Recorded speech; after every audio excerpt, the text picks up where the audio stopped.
হোলির শুভেচ্ছা এবং অনেক অনেক শুভকামনা জানাই। চলো আজকে আমরা গণিত প্রকাশ থেকে কোষে দেখি 1.1 অঙ্কগুলো করতে থাকি। চলো একের দাগের 1 x square minus 7x plus 2 এই বহুপদী সংখ্যামালাটিতে দেখো চল এক্স এর সর্বোচ্চ ঘাত দেখো 2 রয়েছে, তার মানে এটি একটি দ্বিঘাত বহুপদী সংখ্যামালা। বোঝা গেল। 1.2 তে দেখো 7x⁵ minus x into x plus 2 এই যে বহুপদী সংখ্যামালাটি রয়েছে, এখানে দেখো চল এক্স এর সর্বোচ্চ ঘাত দেখো 5 রয়েছে, তার মানে এটা একটা দ্বিঘাত বহুপদী সংখ্যামালা হবে না। বোঝা গেল।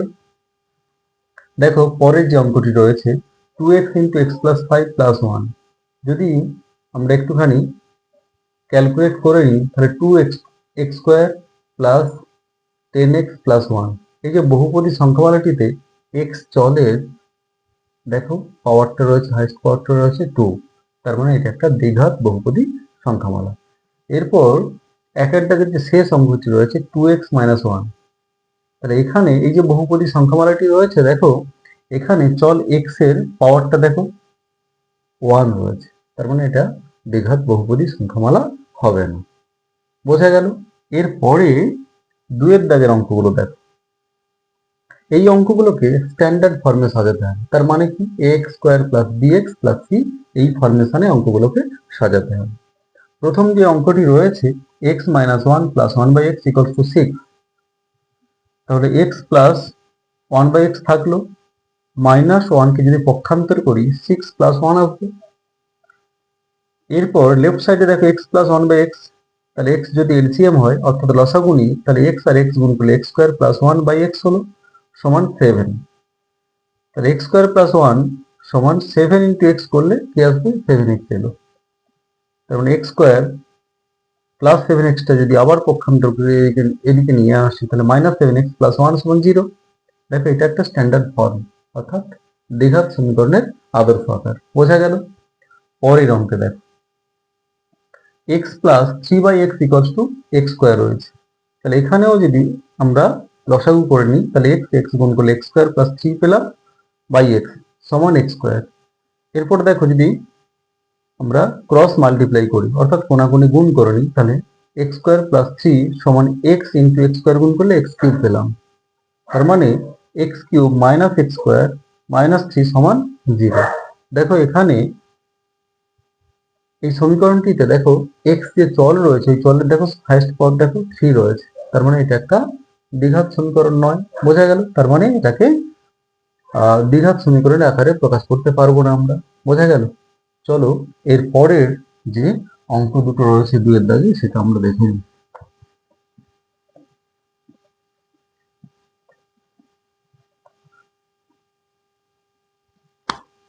এবার দুয়ের দাগের 3 নম্বর যে অঙ্কটা রয়েছে,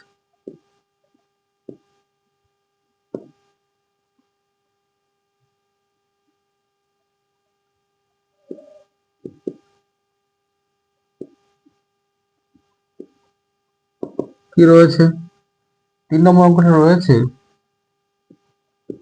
x square minus 6 root x plus 2 equals to 0। বোঝা গেল। বা x square plus 2 minus 6 root x কে যদি আমরা পক্ষান্তর করি কি আসবে 6 রুট এক্স। এবার উভয় পক্ষে বর্গ করো,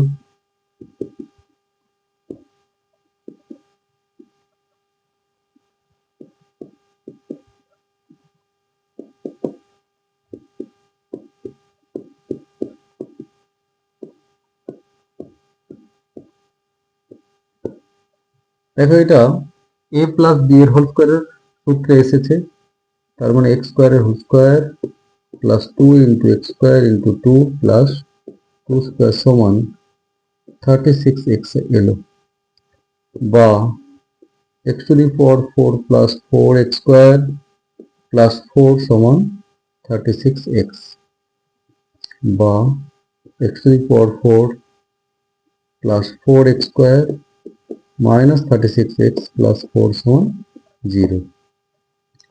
দেখো এখানে দেখো এক্স যে চল তার হাইস্ট পাওয়ার দেখো 4 রয়েছে, তার মানে এটা একটা দ্বিঘাত সমীকরণ হবে না। বোঝা গেল যেহেতু উক্ত সমীকরণে x এর সর্বোচ্চ ঘাত 4, অতএব এটি একটি দ্বিঘাত সমীকরণ নয়। বোঝা গেল। এরপর যদি 4 নম্বর অঙ্কে আমরা আসি, কি রয়েছে 4 নম্বর অঙ্ক রয়েছে x - 2 এর হোল স্কয়ার। x - 2 এর হোল স্কয়ার সমান x square minus 4x plus 4। দেখো এটা একটা অভেদ, তাই তো? এটা একটা অভেদ, কারণ x - 2 এর হোল স্কয়ার সমান দেখো x square minus 4x plus 4ই আসবে। এটাকে যদি আমরা বিস্তৃতিতে ভেঙে ফেলি তাহলে x - 2 এর হোল স্কয়ার সমান কি আসবে? x square minus 4x plus 4।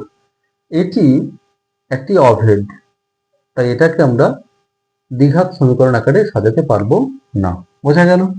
চলো এরপরে 3-এর দাগের যদি অঙ্কগুলোতে আমরা আসি, 3-এর দাগের একটা অঙ্ক আছে অবশ্যই।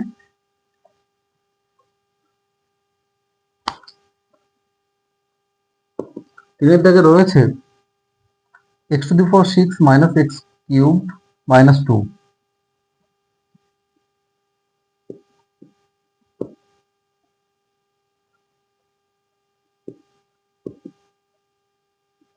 কি রয়েছে? সমীকরণটি হলো x⁴ 6 minus x cube minus 2 সমান 0। অতএব দেখো এটাকে এইভাবে সাজানো যায়। দেখো x কিউবের সাপেক্ষে দেখো এটাকে আমরা দ্বিঘাত সমীকরণ আকারে সাজাতে পারলাম। তার মানে এটা একটা দ্বিঘাত সমীকরণ, সেটা x কিউবের সাপেক্ষে। বোঝা গেল?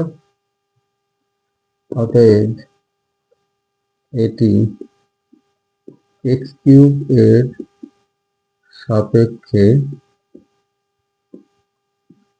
একটি দ্বিঘাত সমীকরণ। বোঝা গেল?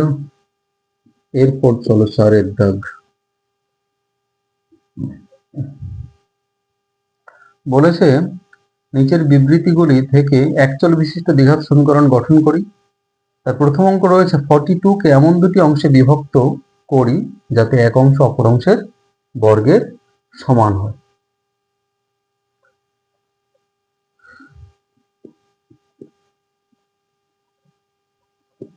ধরি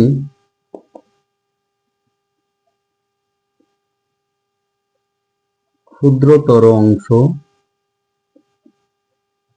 x, অতএব বৃহত্তর অংশ কি আসবে? 42 মাইনাস x। প্রশ্নানুযায়ী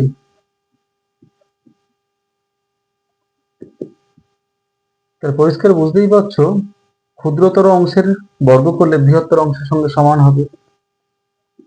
তাহলে x স্কয়ার সমান 42 মাইনাস x বা x square plus x minus 42 সমান 0 और x square plus 7x minus 6x minus 42 समान 0 और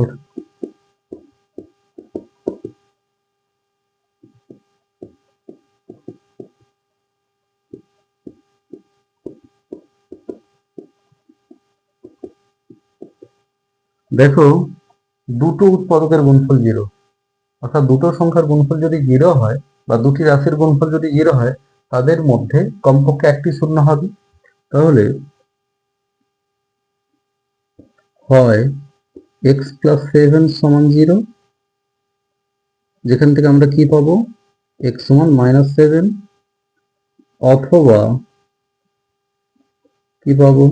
x মাইনাস 6 সমান 0, অতএব x সমান কি পাবো? 6।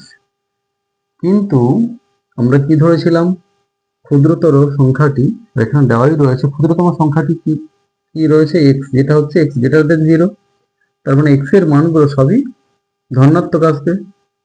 যেহেতু এক্স গ্রেটার দেন জিরো, অতএব এক্স সমান 6। অতএব ক্ষুদ্রতর অংশ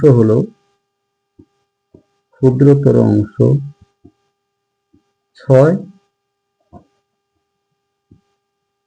অতএব বৃহত্তর অংশ